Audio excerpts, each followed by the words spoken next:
तार मति चिन्हि निज अंग परिष्कार करी शुचि हुए सान बड़ समस्तंकु सम भावे चाहे परसिबा बेले पक्षपात जे न करे स्वामी पुत्र समस्तंकु बाढ़े समान रे मतिर आज्ञा को के न पकाए तले स्वामी दुखे दुखी सुखी सुखी होई चले केबे न देखती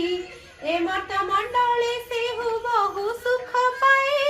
पति पुत्र कन्या ऐश्वर्य युक्त हुए कुंठे लक्ष्मी का संहारे अनुक्षणे मची रहे प्रमोद रंगारे साधव नारी